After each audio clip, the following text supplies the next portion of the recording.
Welcome to the Apex, everyone. I'm Zell, and we've got sharp news. And jumping right into that, blog and print news from the pocket knife guy, we have how to close a pocket knife. You guys are all saying you know how to close a pocket knife. Well, maybe you do, but he also has, after the colon, a closer look at the locking mechanisms. And he's got some really cool pictures and drawings and stuff over there of how the various lock mechanisms work. It's definitely worth a look.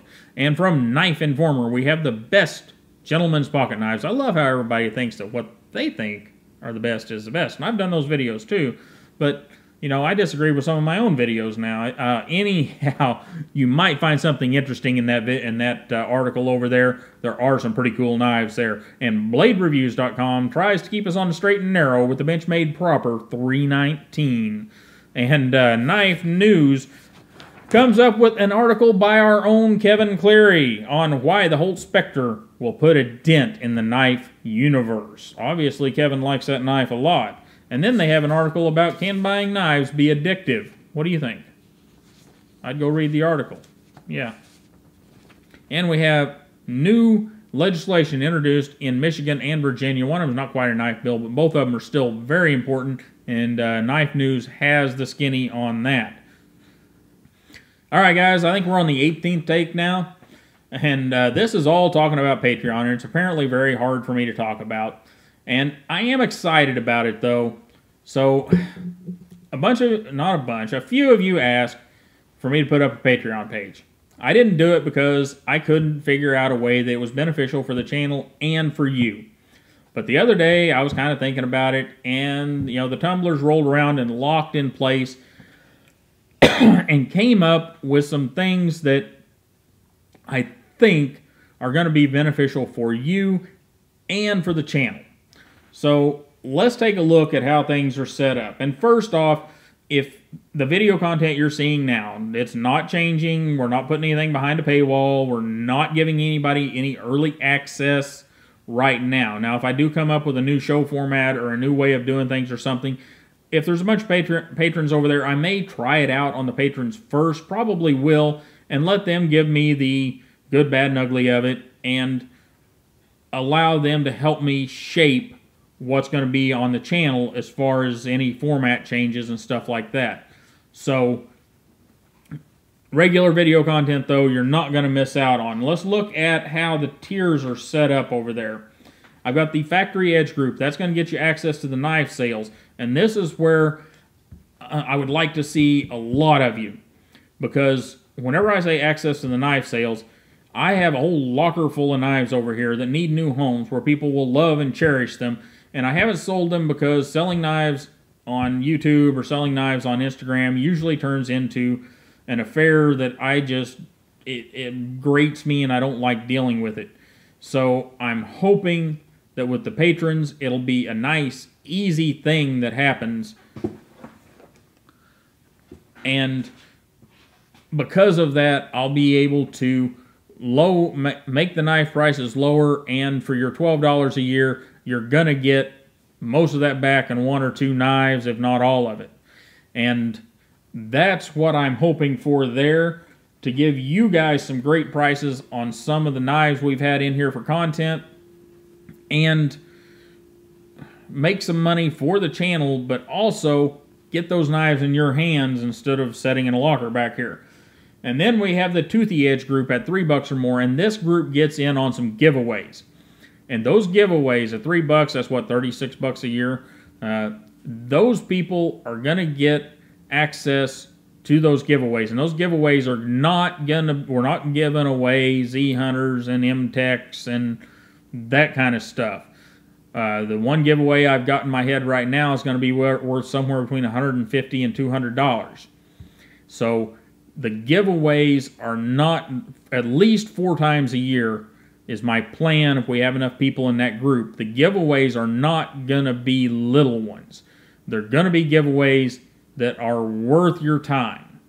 And there will probably be some other smaller giveaways sprinkled in there as well. But those of you that are going, oh my God, he's not doing any more giveaways on the channel.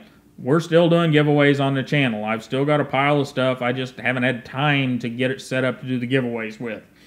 Anyhow, and it's Valentine's Day. I hope everybody got their Valentine's stuff taken care of. And those of you that won those flashlights, I hope your significant others are enjoying them and their whistles as well.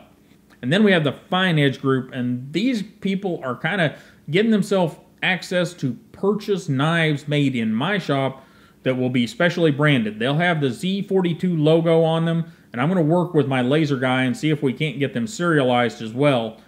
And that'll be the only way, if we have enough people in that group, to get a knife out of my shop with that logo on it. All the other knives that come out of my shop will have the Todd Knife and Tool logo on them or something else. But if you want that Z42 logo on the knife and the serialization, if my laser guy can do that for me, that will be the only way to get a hold of them. And then we also have the Polished Edge group, and this is a group that I don't have any idea what we're going to do for. They'll get all the other stuff, but I was kind of thinking if we get, say, 10 in that group, then I'll get together and talk with them and see what they want.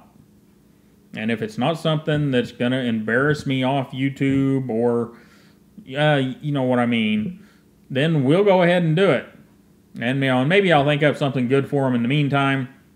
But we'll definitely have those discussions as well. And guys, if you, please just go check it out. I'm not asking anybody or forcing anybody to give any sort of money, but I am trying to give you a reason to. And if you think of other reasons I might put in there, let me know. And I'm not dancing naked on the table. It's just not happening, because they would throw me off YouTube. All right, let's jump into video. And first up in video, we have Cedric and Ada Outdoors. And I put a link right below in the description where it says Cedric and Ada Outdoors directly to Pete's channel. Now, why did I do that? Well, I'm going to start doing that for everybody. One, it gives you a way to get directly to their channel and you can see all their videos instead of just one specific video. And whenever you have guys like Pete that are doing like 8 or 10 or 100 videos a week, I'm not talking about each one of those videos and taking up all of your time. So, Pete, it's all your fault. Because of your cut tests and, you know, like 6, 8 videos some weeks, that just gets insane. So we're blaming this all on Pete, but it ought to work out great for everybody. And the one video I saw this week over on Pete's channel, it didn't have anything to do with the cut test, was the Massdrop Crux review. And he did have some interesting cut tests. You'll want to check those out too. That's why the link directly to his channel is in there. And I'm going to do that, try to do that for all the channels, not just Pete. And EDC with Aaron hits us with a triple play this week. He has the WE Knives 702. The Bestech Predator, which he says is utterly awesome. Utterly. And he has his video on the Bestech Knives D2 Steel. And then a new one for us here at the Apex, we have Cutlery Lover has slid in with the Kizer Roach. Anyhow, in BirdShot over there, they've got something new in their IV. They're getting to know Bestech and which one next. And guys, this brings something up. It's really interesting to me. We'll have some knife reviewer come up with a new brand or a new knife, something that people haven't seen before, or something maybe they unearthed from the past. And then a few weeks later, we get dozens of videos. And that's kind of what's happened with Bestech this week. You know, Love Them Knives and myself and Hank, Knife Collector 031 in the Netherlands, we kind of covered the Bestech knives Hank did months and months ago. I did several months ago, and Love Them Knives did at probably about the same time I did, maybe a little earlier. And this week is where it's all come together, and there's just Bestech everywhere. So just hold on. If you don't like Bestech knives, there are some other things down in here, but there's a lot of Bestech. And Dr. Frunky escaped that and put on his lab coat and gave us the Kizer Gemini knife consult. And Canadian Cutting Edge hits us with the full review of the Real Steel H7 and the Real Steel Horus. Pretty neat knives. Kevin Cleary rolls in with the Real Steel G5 Megamorph and the Holt Blade Works Specter. That's a knife we talked about in the blog and print news that he did a write-up on. So you're probably going to want to go watch that one and read his article on that. And Nick Shabazz has a fit about the CRKT Fulcrum 2.